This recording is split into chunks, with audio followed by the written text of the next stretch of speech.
दर्पण महाराष्ट्र अंतर्गत जो विद्यार्थ्यांसाठी कार्यक्रम आलेला आहे तो कार्यक्रम प्रत्येक शाळांमध्ये सुरू झालेला आहे। आपण प्रत्येक विद्यार्थ्यांचे स्तर निश्चित केलेले आहेत आणि त्या स्तरानुसार आता आपण विद्यार्थ्यांचं आठवडानिहाय उपचारात्मक अध्यापन घेणार आहोत। आता माझ्या वर्गामध्ये एक विद्यार्थी आहे संख्या ज्ञानामध्ये आणि त्याचा स्तर आहे 8। तो 8व्या स्तरावर आहे।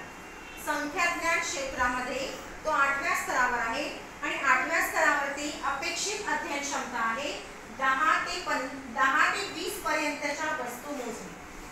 त्याची अध्ययन क्षमता आहे 10 ते 20 पर्यंतच्या वस्तू मोजणे आणि आपल्याला कालावधी दिलेला आहे 10 ते 15 दिवस। म्हणजे 15 दिवसापर्यंत आपल्याला हा जो ही जी क्षमता आहे ही क्षमता त्या विद्यार्थ्यांकडून विकसित करून घ्यायची आहे। आता ही क्षमता विकसित करण्यासाठी मी काय केलेलं आहे, या ठिकाणी त्यांनी सांगितलेलं आहे वस्तू मोजणे। म्हणजे वस्तू मोजण्यासाठी मी इथे आपल्या गणित पेटीतील मण्यांची माळ घेतलेली आहे, नंतर मुलांच्या कॅरम मधील अशा या सोंगट्या घेतलेल्या आहेत, नंतर मुलांचे वापरातले हे पेन घेतलेले आहे, नंतर आपल्या शाळेतली अशी ही पुस्तकं घेतलेली आहेत आणि या वस्तूंच्या सहाय्याने मी फक्त आज त्याच्याकडून 10 ते 15 पर्यंतच्याच वस्तू मोजून घेणार आहे। कारण आपल्याला वेळ दिलेली आहे, काल दिलेला आहे 10 ते 15 दिवस।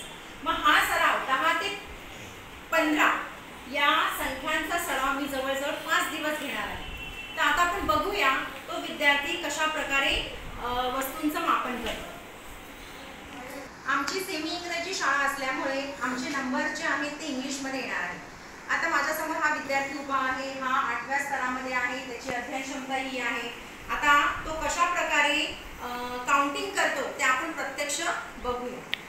पोरा, इथे मी साहित्य ठेवलेलं आहे। आता मी जो नंबर सांगेल तो नंबर तू आधी काय करायचा, डोक्यामध्ये घ्यायचा आणि त्याप्रमाणे या वस्तूंचं मापन करायचं। आता मला सांग की काय आहे, मण्यांची माळ। मोठ्याने बोल, घाबरू नको, घाबरायचं नाही, बोल अजून मोठ्याने। हे काय आहे, घाबरू नको। हे सोंगट्या आहेत। हां, या सोंगट्या आहेत। या सोंगट्या आपण कशासाठी वापरतो?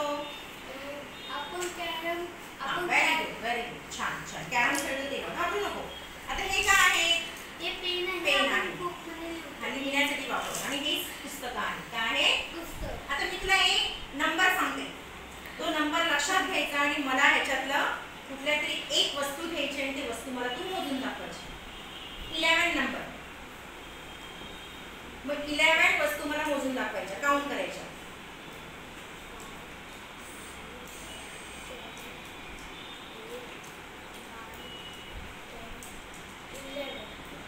आता या मुलाने मी त्याला नंबर सांगितला होता 11। आता 11 त्यांनी मोजले की नाही ते आपण बघूया। 1 2 3 4 5 6 7 8 9 10 11। व्हेरी गुड, छान, व्हेरी गुड, व्हेरी गुड। आता पुढचा मी नंबर तुला सांगते, कारण आपल्याला आज काय करायचं आहे 10 to 15 पर्यंतच्या नंबरचा सराव करायचा आहे। आता मी तुला सांगते 13 नंबर जो आहे त्या वस्तू मला कुठली तरी घे आणि मोजून दाखव। 13 हा। आता तू किती मोजल्या पहिल्या? Very good. आता 13। सावकाश, घाबरू नको, अजिबात घाबरायचं नाही।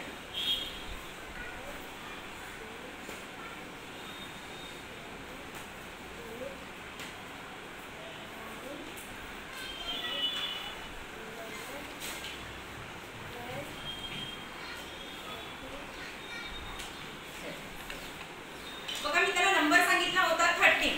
आता आपण प्रत्यक्ष बघूया की त्याने बरोबर 13 नंबरच्या वस्तू मोजल्या आहेत। तू पकड, 1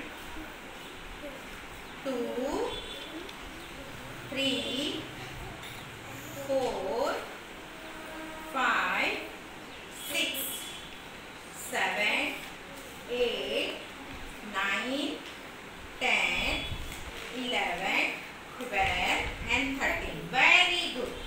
जो नंबर मी त्याला सांगितला त्याने तो डोक्यामध्ये ठेवून त्या वस्तूंचं त्याने बरोबर काय केलेलं आहे, काउंटिंग केलेलं आहे, बरोबर त्या वस्तू मोजलेल्या आहेत। आता पुढचा नंबर आहे 15। आता 15 नंबर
14. Very good. मग आता बघा आपला 11 झाला, इथे बघ 11 झाला, 13 झाला, 14 झाला, 15 झाला. मग आता कोणता नंबर राहिला? आपल्याला 10 to 15 नंबर करायचे. मग आता कोणते दोन नंबर राहिले काउंटिंग करायचे? आठव, दोन नंबर राहिले, आठव तू? नाही, 16 आपल्याला नंतर करायचंय. आपण आज फक्त 10 to 15च करणार आहोत. आपल्याला आज फक्त 10 to 15 नंबरच करायचंय. मग आता दोन नंबर राहिलेले आहेत आपले.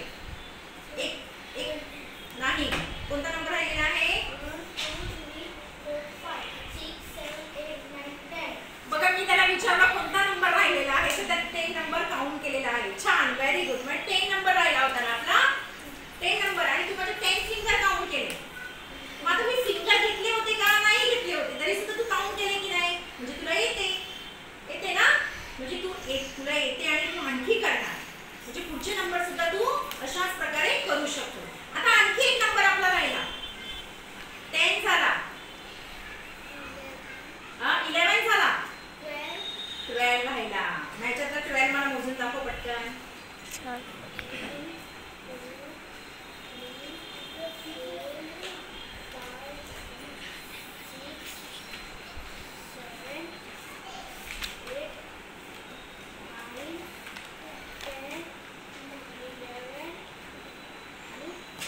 बरोबर मोजलेले आहे. म्हणजे या विद्यार्थ्याने 10 to 15 जे नंबर आहेत ते नंबर त्याने आकलनासह त्याने वस्तूंचं बरोबर काउंटिंग केलेलं आहे, वस्तू त्याने मोजलेले आहे.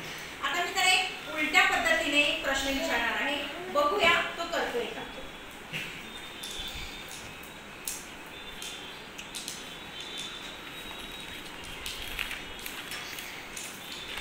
मी तुला 12 दिलेले आहे. किती दिलेले आहे? बघ आहेत का 12?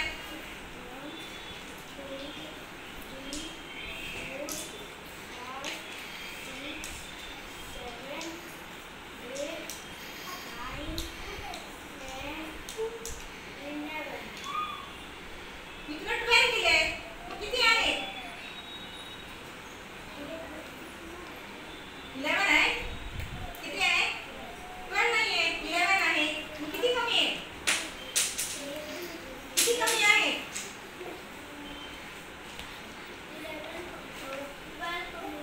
12 कमी नाही आहे, 1 कमी आहे. त्याच्यामध्ये 1 नंबर कमी आहे. मग हे त्याच्यातला 1 नंबर. आता झाले 12. आता किती झाले? 12 झाले. Very good. तर अशा प्रकारे हा सराव, ही जी क्षमता आहे अध्ययन क्षमता, ही क्षमता आपल्याला कालावधी दिलेला आहे 15-15 दिवसाचा. त्या 15-15 दिवसाच्या कालावधीमध्ये प्रत्येक विद्यार्थ्याचा जी विद्यार्थी त्या क्षमतेमध्ये कमी आहे त्या विद्यार्थ्यांचा अशा प्रकारे सराव घ्यायचा आहे आणि सरावाने त्या विद्यार्थ्यांना त्या स्तरावरून पुढे घेऊन जायचं आहे. मी तर असं म्हणेल की अशा मुलांसाठी हे जे स्तर निश्चित केलेले आहे आणि जो कृती आराखडा सांगितलेला आहे तो खूपच चांगला आहे. आता त्यांनी सांगितलेलं आहे की जोपर्यंत शाळा सुरू आहे तोपर्यंत तुम्ही शाळेमध्ये शिक्षकांनी करून घ्यायचा आहे आणि हाच अभ्यास त्यांना पालकांकडून सुद्धा करून घ्यायचा आहे. जेव्हा मुलांना उन्हाळी सुट्टी पडते तेव्हा याच मुलांना अभ्यासक्रम जो आहे अपेक्षित क्षमता ज्या दिलेल्या आहेत त्या क्षमता व्हॉट्सअपला पाठवून वहीवरती तो अभ्यास पाठवून पालकांनी तो अभ्यास मुलांकडून करून घ्यायचा आहे. म्हणजे सुट्टीच्या दिवसामध्ये सुद्धा हा कार्यक्रम सुरू राहील आणि जेव्हा मुलं परत जूनमध्ये शाळेत येतील तेव्हा ही जी मुलं त्या स्तरामध्ये कमी आहेत, ज्या स्तरामध्ये कमी आहेत तो त्यांचा स्तर उंचावला जाईल. तर त्याने छान प्रतिसाद दिलेला आहे, तर मी त्याला व्हेरी गुड करते. छान.